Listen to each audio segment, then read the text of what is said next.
Welcome to the DJ Motorsport channel, where we show highlights of our races from Gran Turismo 7.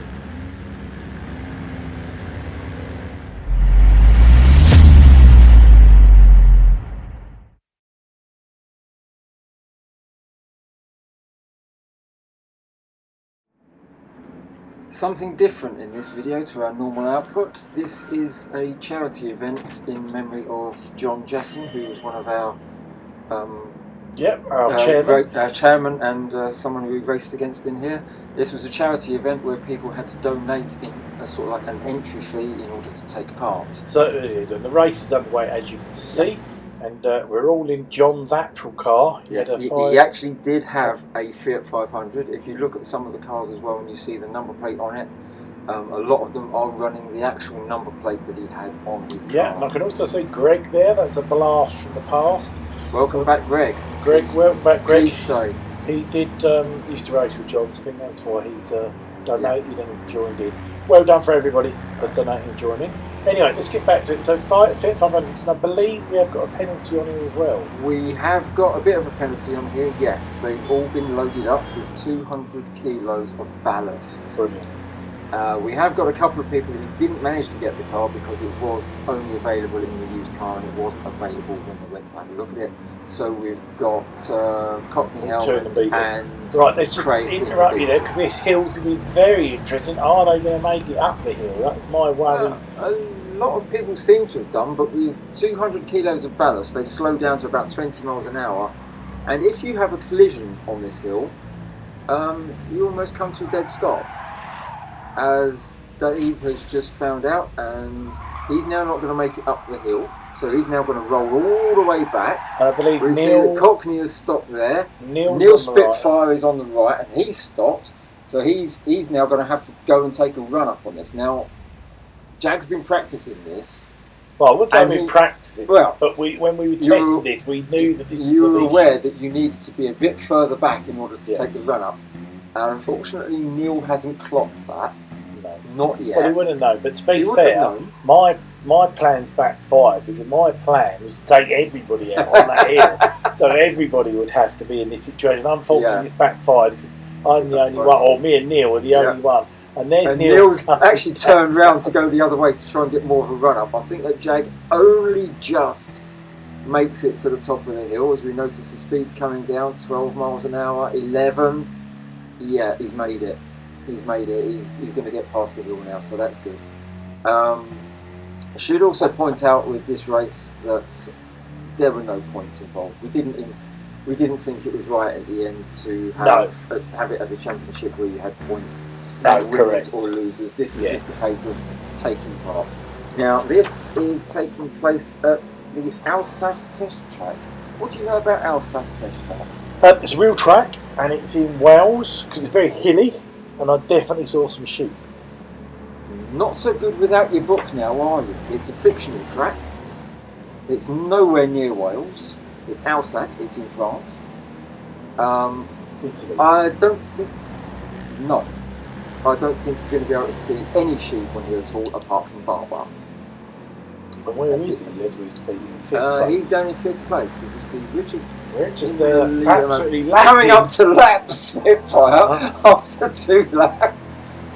There we go. This last corner was a bit of a pig sometimes. If you didn't get it absolutely right, the car could spin out, as we see Spitfire doing exactly that and spinning out. Richard in 1st, Robbie in 2nd. So Lewis is in 3rd. Yeah, so we're on the in-car view now. Yeah. Robbie's revving the hell out of that car in 3rd gear. Is that what we do? I don't know. Maybe he's changed up to 4th. Yeah, no idea. So where are you coming up to? Oh, so you're up to that banky corner. Yeah, up to the banky corner. It's giving you a bit of a, I think that's the sort of bump draft. Yes. We didn't really help speed from it. Yeah. So. He's managed to get an awful lot of speed out of that Fiat. I don't know how, but yeah, he's having a quick look. Is he going to get past? He's going to chance because you're going to be coming up to that uphill section in a second because you're on that straight. Yes. And then you're going to have a flip right, and then you're on that hill. Yeah, I don't think I've got the correct line for this. Robbie's able to sweep round. Here we go. So we're about to enter that hill now. Yeah. So I've got a tighter entry, which is going to slow me down going up the hill. Robbie's able to catch right up. He gives me a little nudge up the hill. But then on the downhill section, because I've lost the speed with the tighter turning, he's got so much more speed to carry down the hill. He's revving the nuts off it. Yeah, and only getting 52 there's miles no fuel tyres, is there? It's just a straight up. And pure basic motoring. No traction control, no ABS. No, it's just. I know that ABS is in the game, but you know, in reality, no traction control, no ABS, no power steering. Final lap here, so Robbie has managed to pass Richard somehow, with a gap there. Richard in second and Lewis in third. So we're coming up to Richard was driving on door handle, found that corner trying to make the space back up, but he's only got 17 horsepower on tap, which is what all of these cars have got. So there's Robbie, well done to him, well done to Richard in second, and Lewis in third. Yeah, but as we say, no points scored, and even the Beetles, we got them detuned down to 17 horsepower, so it all sort of evenly matched. Right, we're going to move on now to Fisherman's Ranch, which I believe in Alaska. I'm not clue. Well, it's in America, isn't it? Fisherman's Ranch. It's in Alaska. No, it's not. Well, it could be, because Alaska is actually part of the USA, but it's not in Alaska. It's but a it real is in track. America. It is not a real track. And anyway, it is a very long lap, so sit back. Look at the speed of absolutely, it's awesome, isn't it? And look at the size of that Beetle. And that's a classic Beetle, which shows you just how small that Fiat 500 is. You can fit the Fiat 500 easily inside that Beetle, and the Beetle is not a big car. You certainly can. I'm sure Pants will have a go. Anyway. But yeah, this is, as you can see, they're doing only 20 odd miles an hour. They're approaching a nice long uphill section here, and it's such a long lap on this, and the cars are so slow. We thought it'd be a great disservice if we didn't bring you the entire 3 laps of the race. No, just kidding. We have edited it. Have edited this down. Well, they are trying to get up this hill now. They are. Oh, that is an awesome livery from Brian there. It looks like, are they going to make it up the hill? Is what I. Well, Robbie's having a go. He came in with a great big lick of speed. There's look at this. This is just. It looks fabulous. like they are just 15 mile an hour. They're going to make it. Yeah, only just. Absolutely terrible there. Close racing, huh? Very close. Except for the Beetles, they do tear off in the end. But for the first few laps, it was all sort of nose to tail between everybody. But yeah, dirt tyres only on this one, and it is a massively long lap. Yeah, and there's no pits or anything like that. No, so you can't get into the pits on so that. Anyway, so I think we've got this, and I think we might have a couple more here. We might not show those. They might not show. So what's the next proper championship? Let's have a little talk about that while we're here. You mean the BAC Mono? The BAC Mono, yes. Yes. Is it a good car? Looking forward to that one. A nice little single-seater, a little UK single-seater. And I think track-wise, we're starting at High Speed Ring. Yeah, that was actually one of John's favourites. It's a shame he couldn't be here to do it. But then we've got Seaside. Dragon Trail Seaside, then Big Willow. Who suggested that? Big Willow and Toyota East counter-clockwise. So that's one of the road tracks. Yes. And that's probably going to be in the rain, I wouldn't mind betting. There's probably going to be some rain involved, yes. And then we're finishing up at Kyoto Yanagawa Reverse. Reverse, oh great. And that's going to be a long lap, because that's the final one, for the 28 lap. And that's going to be the 28 lapper, and Reverse is not good. So, BAC Mono, never raced it, I don't think. No, we haven't. I mean, we've done the Radicals, and we've done the KTM Crossbow. So it's like that ilk, it's that kind of a car. But we've never raced it. It's a racing car. It is road legal.